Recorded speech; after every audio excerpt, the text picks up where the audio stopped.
వీక్షకులందరికీ నమస్కారం.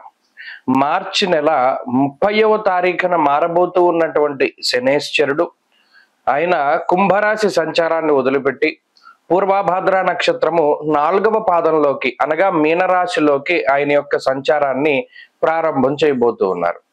330 డిగ్రీల యొక్క సంచారం పూర్తి చేసుకుని 331వ డిగ్రీలోకి రాశి చక్రంలో ఆయన అడుగు పెట్టబోతూ ఉన్నారు.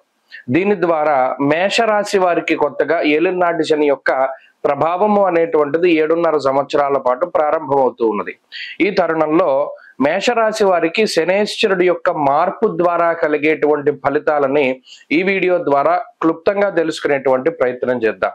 ముఖ్యంగా ఏదైనా ఒక గ్రహ మార్పు జరిగినప్పుడు దాంట్లో మంచి చెడు రెండు ఉంటాయి.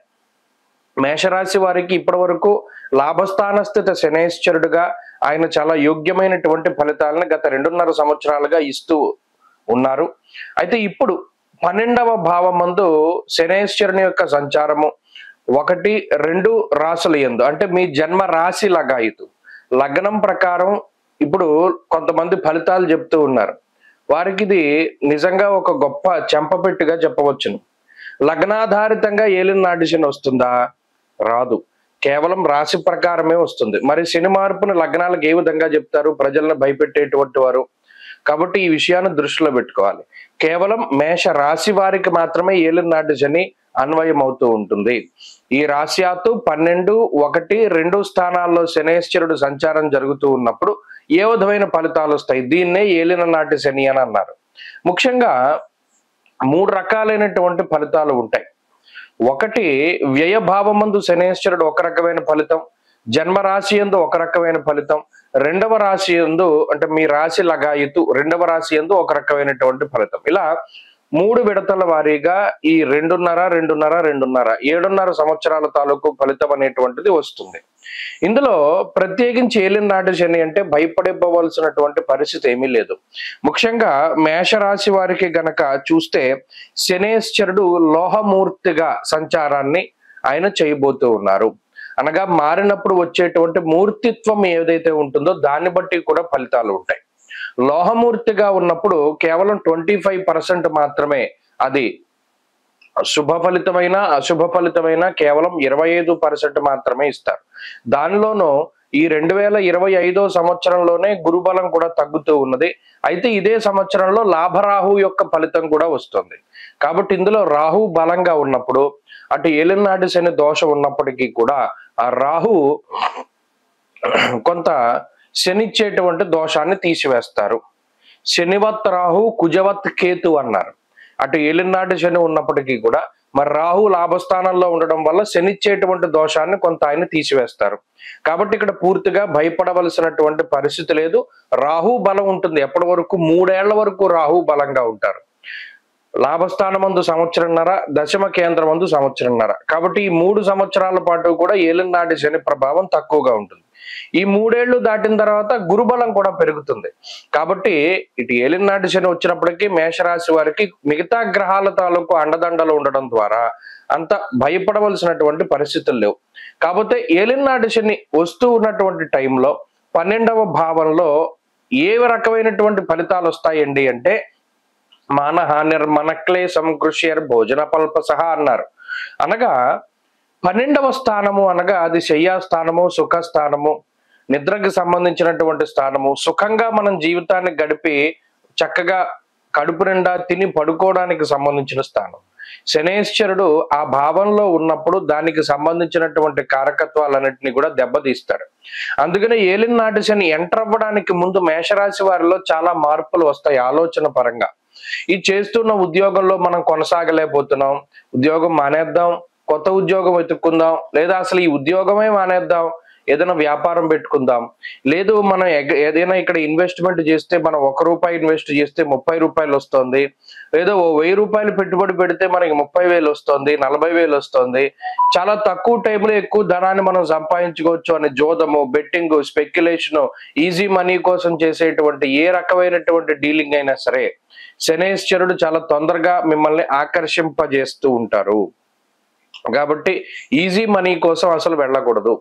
దానిలో డబ్బు పెడితే ఉన్నది పోతుంది, అన్ని పోతాయి. అలాగే ఇంకో విషయం ఏంటి అంటే ఉద్యోగ మార్పు చాలా మందికి ఇదే సమయాల్లో ఇంతకాలం చేస్తూ ఉన్నటువంటి ఉద్యోగం 10 ఏళ్ళు 8 ఏళ్ళు 15 ఏళ్లుగా చేస్తూ ఉన్నటువంటి స్థిర ఉద్యోగాన్ని వాళ్ళు అసలు అందులో కొనసాగలేకపోతారు. అబ్బో నన్ను వీళ్ళు మెంటల్ టార్చర్ పెట్టేస్తున్నారు, అబ్బో నాకు అసలు ఇంకెంతకాలమైనా గ్రోత్ లేదు. ఇంతకాలం లేని ఆలోచన ఇప్పుడే వస్తుంది. 10 ఏళ్ల నుండి చేస్తున్నానండి, అసలు నాకేం గ్రోత్ లేదు, ఇంక మానేస్తాను. 10 ఏళ్లుగా అసలు ఉద్యోగం ఉండడమే గొప్ప ఒక ఉద్యోగం. అలాంటి టైంలో ఏం ఆలోచన వస్తుంది? నేను 10 ఏళ్ల నుండి చేస్తున్నాను కదా, వీడు నాకేమి ఇవ్వట్లేదు ఎక్కువ అనేటువంటి ఆలోచనలో. అంటే ఏంటి, తను ఉన్నటువంటి నివాసాన్ని, ఉన్నటువంటి స్థానాన్ని కదిపేటువంటి ప్రయత్నం చేస్తాడు శనైశ్చరుడు. ఇంతకాలంగా ఒక అద్దింట్లో ఉన్న యజమానికి మీకు సమస్యలు ఏం రావట్లా, కానీ ఏమనిపిస్తుంది, అబ్బాయి ఎంతకాలం చూసినా ఇక్కడే ఉన్నాం, మేము వాళ్ళు కొత్త ఇల్లు కట్టుకోవట్లేదండి, ఇంకో ఇంట్లో మారితే ఏమైనా కట్టుకుంటామేమో అని ఇప్పటి వరకు ప్రశాంతంగా బతికిన స్థానాన్ని వదిలిపెట్టేస్తారు. చూసుకోండి, ఎప్పుడు కూడా ఎలాంటి మార్పులే చెయ్యాలి అనేటువంటి ఆలోచనలు వస్తాయి. ఉన్న స్థానాన్ని వదిలిపెట్టడం, ఉన్న ఉద్యోగాన్ని వదిలిపెట్టడం, ఇప్పటి వరకు సుఖంగా సాగుతూ ఉన్నటువంటి దాన్ని వదిలేసి కష్టాలను కొని తెచ్చుకునేటువంటి పరిస్థితుల్లోకి శనైశ్వరుడు మారుస్తారు.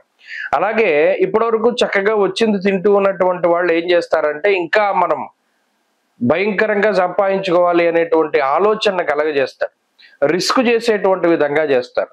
ఉన్నది పోతుంది, ఇప్పటి వరకు ఉన్న ప్రశాంతత పోతుంది. అదే అన్నారు, మానహానిర్మన క్లేశం కృష్యర్ భోజన పల్పసహ నిత్య సంవాద దారిద్ర్యం.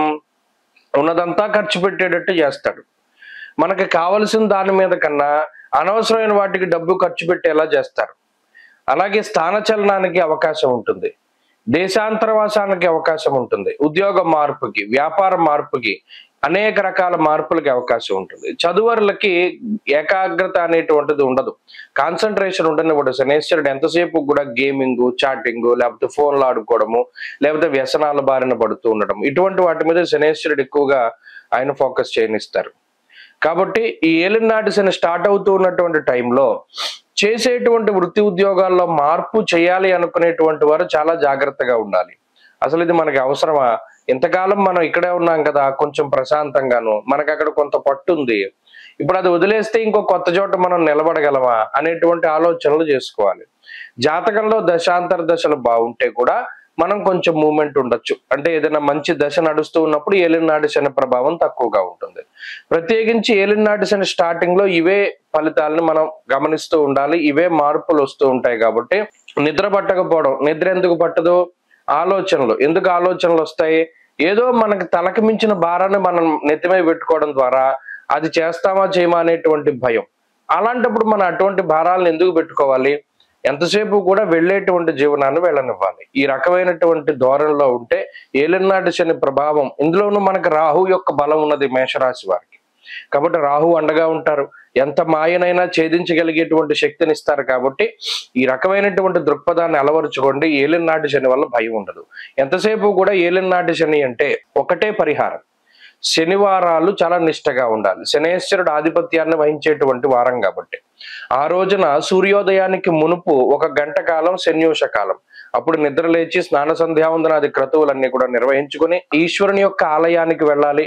వెళ్ళి చక్కగా ఆయన దర్శనం, అభిషేకం ఇవన్నీ కూడా చేసుకుని దీపారాధన చేసి శనైశ్వరుడికి తైలాభిషేకం జరిపించుకొని ఉప్పు, నల్లటి వస్త్రము, నల్లటి లేదా నీలం రంగులో ఉండేటువంటి పువ్వులు, శంఖం పువ్వులు, ఉప్పు, నువ్వుల నూనె ఇటువంటివన్నీ కూడా దానం చేస్తూ ఉండాలి.